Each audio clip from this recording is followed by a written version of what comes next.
नेवासा तालुक्यातील वाटापूर येथील चैतन्य सिद्ध रेवणनाथाच्या यात्रेनिमित्तानं परिसरातील हजारो भाविकांनी नाथांचं दर्शन घेतलं। तर यात्रेनिमित्त यात्रा कमिटीकडून विविध धार्मिक कार्यक्रमांसह मनोरंजनाच्या कार्यक्रमाचं आयोजन करण्यात आलं होतं।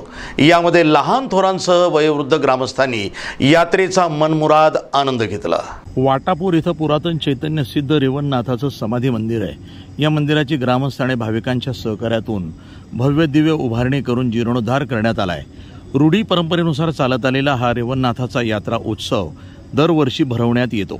यात्रा उत्सवाच्या निमित्त परिसरासह तालुक्यातील तसंच जिल्ह्यातील अनेक भाविक यात्रेनिमित्त दर्शनासाठी अवश्य येत असल्यानं ग्रामस्थ आणि यात्रा कमिटीच्या वतीनं येणाऱ्या भाविकांचे स्वागत करण्यात येते।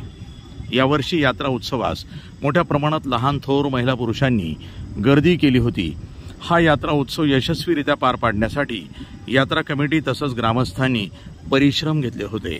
अहमदनगर जिल्ह्यातील नेवासा तालुका आणि या नेवासा तालुक्यातील असलेलं वाटापूर, या वाटापूर गावामध्ये ग्रामस्थ आणि भाविकांच्या सहकार्यातून या ठिकाणी जवळपास 1 ते 1.5 कोटी रुपये खर्च करून भव्य दिव्य असं मंदिराची उभारणी या ठिकाणी केलेली आहे आणि उभारणी करून या ठिकाणी मंदिराचा जीर्णोद्धार देखील झालेला आहे। आज यात्रा उत्सव जो हनुमान जयंती असते, हनुमान जयंतीच्या नंतर जो येणारा जो सोमवार असतो या दिवशी या ठिकाणची यात्रा भरवल्या जाते। माझ्यासोबत यात्रा कमिटीचे काही सदस्य आहेत, या ठिकाणी नाथभक्त आहेत, त्यांच्याशी आपण जाणून घेतो त्यांच्याशी की ही यात्रा कधी भरते, कशी भरते आणि या यात्रेचं नियोजन कसं केलं जातं।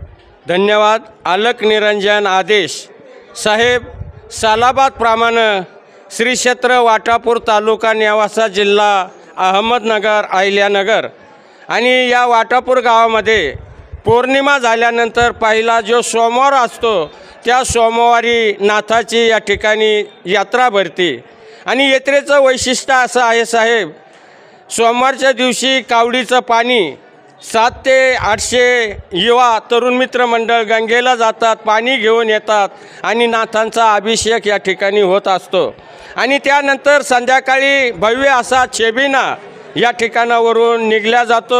महिला मंडळ, पुरुष वर्ग, युवा मित्र मंडळ त्या छेबिण्यामध्ये सहभागी होऊन आनंद घेतात आणि त्याच्यानंतर संध्याकाळी उद्या या यात्रेची सांगता होणार, आरती होणार, सांगता होणार आणि या ठिकाणी सिद्ध रेवणनाथ महाराज नवनाथापैकी सिद्ध रेवणनाथ श्री क्षेत्र वाटापूर गावाला समाधी आहे। गर्भगिरीच्या पायथ्याशी गोदावरीच्या तटी हा नवनाथ ग्रंथामध्ये उल्लेख आहे साहेब। म्हणून या ठिकाणी सर्व जाती धर्मातील भाविक भक्त आनंदानं यात्रेमध्ये सामील होतात आणि आनंद घेतात आणि सिद्ध रेवणनाथ म्हटलं की आमचं या ठिकाणी दैवत आहे। सिद्ध रेवणनाथाला सर्वजण घाबरतात, न मागता वर्गणी आणि न मागता आमच्या गावामध्ये 1 कोटी रुपयाचं मंदिर सर्व परिसराच्या वतीनं झालेलं आहे। साहेब तुम्ही आमची मुलाखत घेतली, तुम्ही इथपर्यंत आलात त्याबद्दल देवस्थानच्या वतीनं तुमचं स्वागत, हार्दिक अभिनंदन, धन्यवाद। NTV news Marathi, Nevasa, Ahmednagar.